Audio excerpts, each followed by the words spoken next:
เพื่อเป็นการลงโทษเวียงจันทน์สยามจึงได้ทำลายตัวเมืองเวียงจันทน์บ่ให้เกิดเป็นตัวเมืองได้อีกขอกราบสบายดีท่านผู้ชมทุกคนเนาะ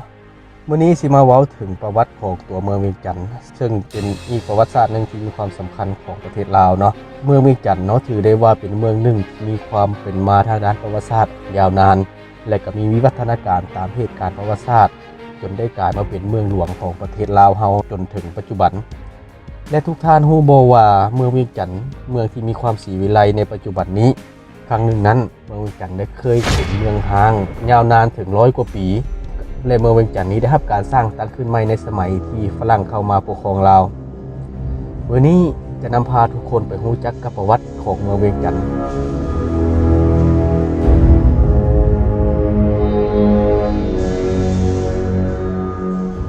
เมืองเวียงจันทน์ในเมื่อก่อนนั้นเป็นเมืองน้อยๆตั้งอยู่บริเวณบ้านศรีสังวรในปัจจุบัน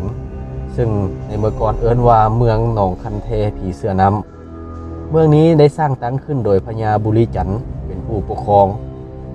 อยู่ต่อมาในปีคศ 1560 เจ้าสยามเศรษฐาธิราชพระองค์ได้ย้ายราชธานีจากนครเสียงทองลงมาแล้วสร้างเอาเมืองแห่งนี้เป็นเมืองหลวงหรือว่าเป็นเมืองราชธานีของอาณาจักรลาวลันซางในปีคศ 1560 และใช้ชื่อเมืองนี้ว่าเมืองศรีสัตนาคณาหุตแล้วเมืองเวียงจันทน์ก็ได้กลายเป็นเมืองหลวงของอาณาจักรลาวลันซางหลังจากที่เจ้าสยามเศรษฐาธิราชสิ้นพระชนม์ในปีคศ 1573 อาณาจักรลาวลันซางก็ถูกคุกคามโดยพวกพม่าในที่สุดอาณาจักรลาวลันซางนี้ก็ตกไปเป็นหัวเมืองขึ้นของพม่าในสมัยของบูเรงนองแห่งกรุงหงสาวดีลันซางตกอยู่ภายใต้การปกครองของพม่าถึง20 กว่าปีคือปี 1573 หา 1600 ในปี 1600 ลันซางก็ได้แยกตัวออกไปเป็นเอกราชภายใต้การนำพาของพระเจ้าวรวงศาภายหลังที่เจ้าวรวงศาสิ้นพระชนม์เจ้าสุริยะวงศาธรรมิกราชซึ่งเป็นโอรสก็ได้ขึ้นปกครองลันซางแทนในสมัยนี้เองอาณาจักรลาวลันซางมีความเจริญรุ่งเรืองจนถึงขีดสุดจนเฮ็ดให้อาณาจักรอ้อมข้างมีความเก่งขามและก็เฮ็ดให้อาณาจักรมีชื่อเสียงโด่งดังไปถึงยุโรปและประวัติศาสตร์ได้เอิ้นลูกนี้ว่าเป็นยุคค่ำของอาณาจักรลาวลันซางแต่พอภายหลังการสิ้นพระชนม์ของเจ้าสุริยะวงศานี้อาณาจักรลาวลันซางก็ก้าวเข้าสู่ยุคสมัยที่ทรุดโทรมและก็ตกต่ำที่สุดจนเฮ็ดให้อาณาจักรลันซางนี้แตกออกเป็น3อาณาจักรนั่นก็คือหลวงพระบางเวียงจันทน์จำปาสัก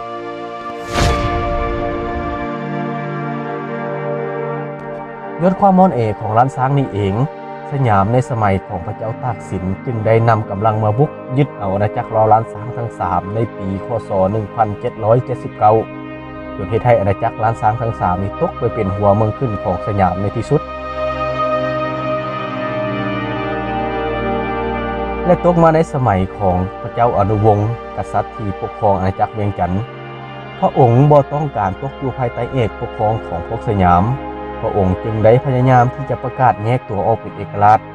โดยเจ้าอนุวงศ์ได้นำกำลังข้ามของบุกยึดเอาหัวเมืองต่างๆของอีสานและนำเอาคนลาวที่ถูกกวาดต้อนไปในสมัยนั้นกลับคืนมาเวียงจันทน์ให้หมด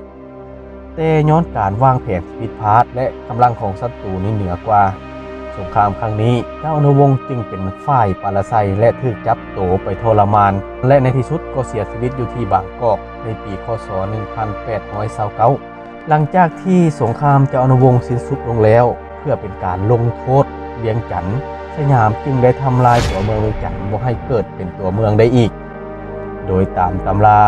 ของมหาศิลาวีรวงศ์ได้ว่าทหารสยามได้ตัดต้นไม้ลงหมดบ่ตั้งหยังกับการถางให้ทำลายวัดวาอารามจูดเผาพระพุทธรูปกองและเดระดาตามวัดวาต่างๆจากนั้นสยามก็ได้เกณฑ์เอาประชาชนเวียงจันทน์ลงไปกรุงเทพจนหมดและตั้งใจปล่อยให้เมืองเวียงจันทน์นี้เป็นเมืองร้างบ่มีผู้คนอาศัยอยู่แม้แต่คนเดียวนับแต่เหตุการณ์นั้นเป็นต้นมาเมืองเวียงจันทน์ซึ่งเป็นเมืองที่เคยศรีวิไล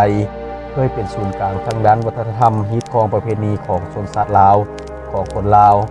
เมืองเวียงจันทน์ซึ่งเคยเป็นราชธานีอันเจริญรุ่งเรืองของอาณาจักรลาวลันซางและก็เคยยิ่งใหญ่ในเมื่อก่อน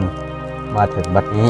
สูญสิ้นทุกอย่างแล้วเหลือไว้แต่เพียงเศษซากเท่าทานจากไฟสงครามของสยาม จากนั้นมาเมืองเวียงจันทน์ก็ได้กลายเป็นเมืองห้างจนมาฮอดสมัยที่ฝรั่งเข้ามาปกครองลาว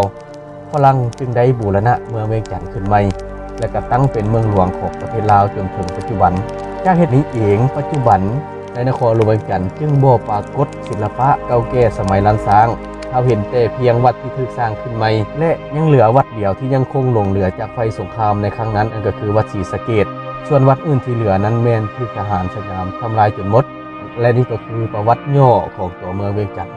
ที่ข้าพเจ้าสามารถรวบรวมหยิบจับข้อมูลมานำเสนอให้ทุกท่านได้รับฟังเพียงแต่ส่ำนี้